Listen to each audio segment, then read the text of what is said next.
जी। तो अभी आप अगली क्या पेशकश है आपकी? अगली किताब कौन सी आने वाली है? एक उपन्यास है, असल में 2 किताबें हैं जो कंप्लीट कर ली हैं। ओके। और जो तीसरी किताब होनी है वो तो 2023 में छप के आ जानी थी। अच्छा।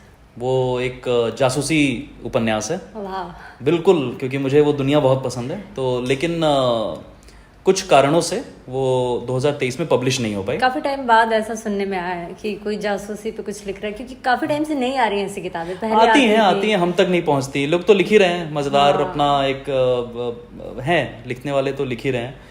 तो लेकिन मैं बड़ा एक्साइटेड हूँ उसको लेके। एक मेरा जासूस है जो बिहार में सेट है, और वो है तो बहुत और मासूम सा जासूस है। ऐसा नहीं है कि वो शर्लॉक होम्स है, उससे छोटे छोटे काम नहीं हो पा रहे बेचारे से, तो वैसा जासूस है मेरा।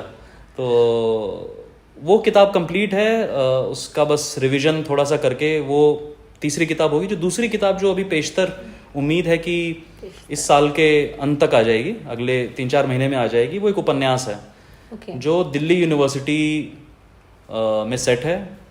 और वहाँ पे वहाँ के थिएटर, वहाँ का जो पॉलिटिक्स था, डीयू का जो पॉलिटिक्स जो मैंने महसूस किया है, जो मैंने देखा है, उसके आसपास की कहानी है, जो मैं बहुत एक्साइटेड हूँ उसको लेके। तो वो उपन्यास है, उसका नाम क्या होगा अभी तक नहीं पता। जो टेंटेटिव नाम है वो है एक उदास लड़की की कहानी। लेकिन ये नाम शायद जैसे मेरे सभी किताबों के साथ, मतलब मेरी सभी कहानियों और पिछली किताब के साथ हुआ। हाँ, एक उदास कविता से याद आया, शायद ये कवि उन्हीं की लिखी हुई है, स्वदेश दीपक जी की। आपका मैंने इंस्टाग्राम देखा था, मैं देख रही थी कि कौन कौन सी किताबें क्या पढ़ते हैं, कैसा है, कुछ पता चल रहे इनके बारे में जी। तो मैंने भी पढ़ा है वो किताब। मैंने मांडू नहीं देखा। हाँ, तो और आपने भी पढ़ा है, मैंने देखा, एंड आपने उस पर रिव्यू भी दिया। रिव्यू जैसा तो नहीं था, बस मतलब कुछ मेरे अच्छा रिएक्शन थे। हाँ, मैं तो वो भी नहीं दे पाई, क्योंकि मैंने कैसे खत्म किया वो किताब। मतलब वो एक ऐसी किताब थी, मैं पढ़ती हूँ, मुझे भी पढ़ना पसंद है, तो मुझे काफ़ी टाइम लग गया उस किताब से निकलने में और उस किताब को ख़त्म करने में। मैं उसको पढ़ना नहीं चाह रही थी जब मैंने उसको स्टार्ट की। बट मुझे लगा कि नहीं, मैं इसको अधूरा नहीं छोड़ सकती, क्योंकि उनकी किताबें में मतलब गिल्ट आ रहा था कई बार। मैंने उसको बीच बीच में दूसरी किताब उठा ली मैंने उसको पढ़ने के बाद, मतलब गूज़बम्स आ रहे मेरे। फिर मैंने सोचा कि नहीं, ऐसा नहीं कर सकते, इसको तो ख़त्म करना है। बट जब मैंने वो किताब पढ़ी, मेरे पास शब्द नहीं। अब मैं इसलिए आपसे पूछ रही हूँ कि आपने तो लिखा है, तो आप में इतना गट से कि आप शायद कुछ बता पाएँ। नहीं, मतलब बहुत ऑनेस्ट किताब लगी जब मैंने पढ़ा स्वदेश दीपक। मुझे लगता है कि अब तो खैर वो एक टाइम था जब वो प्रिंट आउट ऑफ प्रिंट थी, अब तो शायद राजकमल या वाणी ने, दोनों में से किसी एक ने शायद उसे दोबारा से प्रिंट करना शुरू कर दिया है, तो अवेलेबल भी है। मैंने मांडू नहीं देखा। और मैं हमेशा कहता हूँ कि this is not a book recommendation. अगर आप जीवन के कभी उदासी या किसी भी तरह के उदासी के फेज से गुजर रहे हैं, अवसाद से गुजर रहे हैं, तो वो किताब नहीं पढ़नी चाहिए। हाँ। क्योंकि वो बहुत क्योंकि मुझे याद है कि उस किताब को पढ़ने के दौरान मैं भी बहुत उदास था। क्योंकि और मैंने जब आपने वो पढ़ा होगा इंस्टाग्राम पे पोस्ट, तो मैं लिख भी रहा था कि इसके साथ साथ मैं सत्यजीत रे की फेलुदा की कहानियां पढ़ रहा था, just to keep me entertained, कि मैं बिल्कुल वो नहीं हो सकता, क्योंकि it's very very very heavy. But वो इतनी सुंदर राइटिंग है और इतना ऑनेस्टी, और स्वदेश दीपक की कहानी भी जो है वो इतना सिनेमैटिक है यार। मतलब वो एक मतलब बड़ा लेखक और शरीर का जल जाना, 7 साल एक हॉस्पिटल में रहना, मेंटल हॉस्पिटल में रहना, बॉडी मतलब तो एक इंटरव्यू देख रहा था मैं ज्ञान चतुर्वेदी जी का। ज्ञान चतुर्वेदी जो भी मुझे बहुत पसंद है। उनकी भी शिलाल शुक्ल के अच्छे लगते हैं। उस परंपरा के लेखक हैं शिलाल शुक्ल जी, जो राग दरबारी के लेखक हैं, उस परंपरा के लेखक ज्ञान चतुर्वेदी, वो स्वदेश दीपक के दोस्त थे। और ज्ञान चतुर्वेदी खुद डॉक्टर हैं। तो उन्होंने बताया कि अपने इंटरव्यू में बोल रहे थे कि स्वदेश से उनकी बात हुआ करती थी उस दौरान जब उनकी तबीयत खराब थी और किस तरह की चीज़ें। तो आई थिंक संगत में जो अंजुम शर्मा इंटरव्यू लेते हैं ना, लिटरेचर का एक सीरीज है संगत, तो उसमें ज्ञान चतुर्वेदी की कॉन्वर्सेशन में ये वाला पार्ट आता है, जो स्वदेश दीपक के बारे में ज्ञान चतुर्वेदी बात करते हैं। वो बहुत खूबसूरत बातचीत है, क्योंकि वो अपने दोस्त, वो एक लेखक के बारे में नहीं बता रहे हैं, वो बता रहे हैं अपने दोस्त के बारे में, जो इस पूरे बहुत सैड दौर से गुजर रहा था। और वो बता रहे थे कि उस समय उनकी बातचीत होती थी और क्या बातचीत होती थी और वो सारी चीज़ें, तो वो बहुत वैसा है। पर हाँ, मुझे बहुत पसंद है स्वदेश दीपक की राइटिंग। उसके अलावा मैंने उनकी वो भी किताब पढ़ी, बगु गोशे, जो उनकी कहानियों का संग्रह है, जो वही जब मेंटल असाइलम जो हॉस्पिटल से जब वापस आए थे तो उसके बाद उन्होंने वो कहानी संग्रह लिखा था, बगु गोशे, जो वही उससे काफ़ी उस दौरान जो चीज़ें हुई थी उनके साथ उसके बारे में उन्होंने लिखा। फिर उसके बाद तो एक दिन गायब हो गए, सुबह वो चले गए और पता ही नहीं चला क्या हुआ उनके साथ किसी को नहीं पता। पर खैर, बहुत अनप्रेडिक्टेबल। एक उदास कविता उनकी लिखी हुई नाटक है जो बहुत ही खूबसूरत है, आई थिंक शायद अगर तो मैं ऐसा ही हो गलत नहीं सकता है। भुला तो खैर मतलब वही बोल रहा हूँ, तो टेंटेटिव नाम है। हाँ, और वो नाम तो बदल जाएगा, लेकिन एक दिल्ली यूनिवर्सिटी में सेट एक कहानी है, जो उपन्यास है, जो मुझे बहुत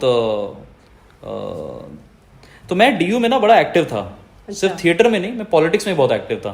क्योंकि क्या होता है, बिहार से आप बाहर निकलते हो तो अंदर से एक छोटा सा विधायक भी आपके साथ चल रहा होता है। हाँ, ये बिहार में है। तो मैं कॉलेज पॉलिटिक्स में, यूनिवर्सिटी पॉलिटिक्स में बहुत एक्टिव हो गया और मैं एक पॉलिटिकल पार्टी का मेंबर भी था। तो जो मेरे दोस्त थे, जितने भी थे उस समय के, वो फिर जीवन में कहाँ गए, क्या हुआ, कांटेक्ट में नहीं है ज़्यादातर लोगों के साथ, लेकिन वो सभी किरदार ना बहुत मज़ेदार किरदार थे। तो उन सभी को लेकर, ये कुछ लोगों को लेकर ये उपन्यास में वो सभी आते हैं और वो है, तो रिफ्लेक्शन है, कुछ चीज़ें हैं उस समय की, कुछ चीज़ें हैं। तो और दिल्ली यूनिवर्सिटी बहुत एक्साइटिंग है, थिएटर प्लस पॉलिटिक्स दोनों एक्साइटिंग है। हाँ। सो दोनों को यूज़ करके एक कहानी बनी है, जो कि मैं उसके तीसरे ड्राफ्ट पे हूँ। तो मेरे ख्याल से इस ड्राफ्ट के बाद मैं पब्लिशर को भेज दूंगा इस महीने के अंत में। बिल्कुल बिल्कुल बिल्कुल, बहुत इंटरेस्टिंग सुन के होगी। ही काफी इंटरेस्टिंग लग रहा है। हाँ, उम्मीद करता हूँ मज़ेदार हो जाए। अच्छा, मुझे नहीं लगा, मुझे ये सवाल पूछना चाहिए नहीं, बट ऐसे ही मेरे दिमाग में आया, जी जी जी। तो मैं पूछना चाहिए। आपने इतनी सारी चीज़ें लिखी, कहानियाँ, एंड अभी आपने बताया आने वाली जो आपकी किताबें, तो आपने फीमेल ओरिएंटेड कभी कुछ लिखा या अभी कुछ कभी सोचा कि मैं नेक्स्ट फीमेल ओरिएंटेड कुछ लिखूंगा? क्योंकि सॉरी बट मुझे ये लगा ये सारे मेल ओरिएंटेड है, मैं ऐसे ही पूछ रही हूँ जानकारी के लिए। बिल्कुल, ये तो एक बात है ही, लेकिन क्या है कि मैं इस बात को मानता हूँ कि सिर्फ कुछ कहने के लिए, और मेरा एक्सपीरियंस नहीं है ना मेरा एक्सपीरियंस मतलब महिला जो हैं उनके मन में क्या चल रहा है ये मैं कभी जान नहीं सकता। मेरे सारे एक्सपीरियंस पुरुष के एक्सपीरियंस हैं। मेरे बचपन से कई प्रिविलेजेस के साथ में बड़ा हुआ हूँ।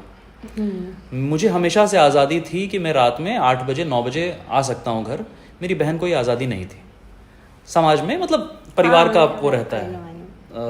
फिर जब मैं बड़ा होता हूँ, मैं कॉलेज में आता हूँ और मेरी बहन भी पढ़ाई करने, इंजीनियरिंग करने जयपुर गई, लेकिन वो एक कैंपस के अंदर ही रहती थी। क्योंकि उसका गर्ल्स हॉस्टल था और वहीं रह सकती थी, और हमारे परिवार को एक हमेशा चिंता तो रहती थी कि इतनी दूर है, कैसे है, क्या है।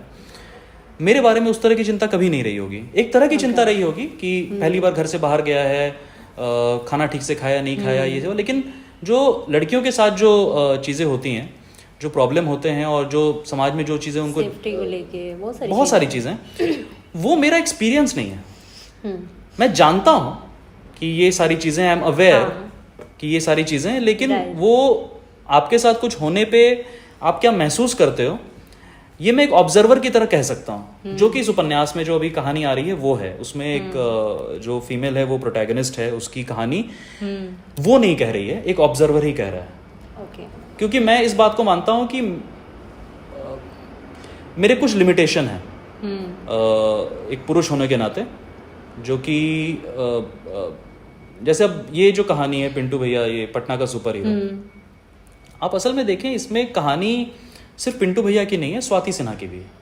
हाँ। लेकिन बहुत इंटेंशनल है कि वो स्वाति सिन्हा का पीओवी क्यों नहीं है, क्योंकि मैं नहीं जानता हूँ। राइट। मैं जैसे ही वो कहने की कोशिश करूंगा, मैं लगातार बहुत झूठ बोल रहा हूँ।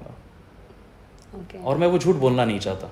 अपनी राइटिंग में मैं इकलौती जगह है जहाँ मैं ऑनेस्ट हूँ, बाकी जगह तो क्या ही हूँ मैं।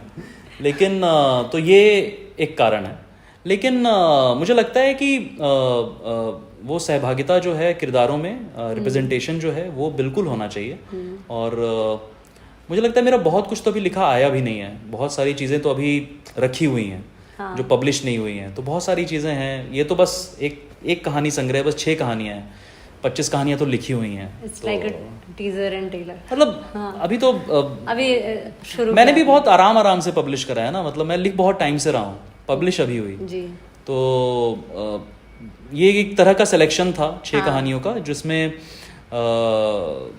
जैसे अब वो कहानी है एक भूली हुई प्रेम कहानी, उसमें शिखा का कैरेक्टर है बड़ा एक तरीके से हम देखते हैं, और हम उसको, और अब देखें कि उसमें भी ना लड़के जो हैं जो गॉसिप करते हैं वो ऑब्जर्व कर रहे हैं और वो उस पर फप्तियां कस रहे हैं जी। कि उसके बारे में उनके ऑब्जर्वेशन है। क्योंकि मेरा एक्सपीरियंस उन चीज़ों का बहुत ज़्यादा है, क्योंकि पुरुष होने के कारण हमारे आसपास हमेशा यही रहा है कि अगर कोई एक लड़की आपको बाकी लोगों से थोड़ी अलग दिखती है तो हम लड़के अलग अलग इंटरप्रिटेशन और अलग अलग कमेंट कर रहे होते हैं आपस में। मैं ये नहीं बोल रहा सभी करते हैं जी। लेकिन एक तरह का चीज़ आप सुनते हो वंस इन अ वाइल। तो वो कहानी उस चीज़ का है, लेकिन उसमें भी किस तरीके से मैं कोशिश करता हूँ कि जो शिखा का पीओवी है वो भी एक थर्ड पर्सन के थ्रू हम तक पहुँचे और पता चले कि ये कहानी में शिखा किस तरीके से हाँ ये कह सकते हैं कि वो सिर्फ शिखर की ही कहानी नहीं है, शिखा की भी बिल्कुल कहीं ना कहीं।